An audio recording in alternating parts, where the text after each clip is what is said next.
নবীজি যখন ইয়া সবাহা এই কথাটা বললেন, দেখা গেল মক্কার সকল কাফের মুশরিকরা সাফা পাহাড়ের চতুর্দিকে এসে সবাই সমাবেত হলেন। সমাবেত হওয়ার পর নবীজি তাদেরকে বললেন, আরো আইতুম লাউ আখবারতুকুম আন্না খৈরম বিসিফিন হাদাল জাবাল তুরিদু আং তুগির আলাইকুম আকুমতুম মুসাদ্দিকিয়া। বিশ্বনবী সাল্লাল্লাহু আলাইহি ওয়াসাল্লাম বললেন, আমি যদি তোমাদেরকে বলি এই পাহাড়ের অপর প্রান্তে একদল শত্রুপক্ষ তোমাদেরকে আক্রমণ করার জন্য প্রস্তুতি নিচ্ছে, তোমরা কি আমার কথা বিশ্বাস করবে?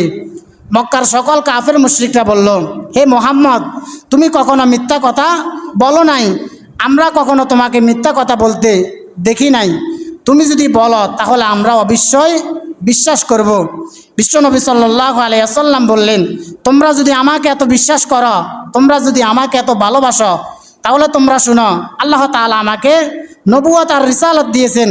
ফাইন্নী নাযীরুল লাকুম বাইনা ইয়াদাইয়া আযাবুন শাদীদ, আমি তোমাদের কাছে একজন সতর্ককারী হয়ে এসেছি।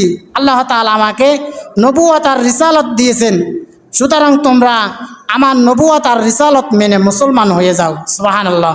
বিশ্বনবী সাল্লাল্লাহু আলাইহি ওয়াসাল্লাম যখন এই কথা বললেন, দেখা গেল মক্কার কাফের মুশরিকরা রেগে গেলেন। রেগে গিয়ে তারা বললেন, হে মুহাম্মদ, তুমি কি আমাদেরকে এই কথাগুলো বলার জন্য আমাদের সময় নষ্ট করেছ?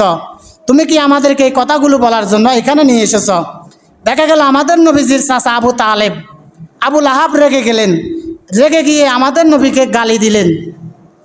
আমাদের নবীকে গালি দিয়ে বললেন, তাব্বাল্লাকা ইয়া মুহাম্মদ, হে মুহাম্মদ, তুমি ধ্বংস হয়ে যাও। নাউজুবিল্লাহ। যখন আমাদের নবীকে ধ্বংস হয়ে যাওয়ার কথা বললেন, আল্লাহ তাআলা সাথে সাথে সূরা লাহাব নাজিল করে দিলেন। সুবহানাল্লাহ।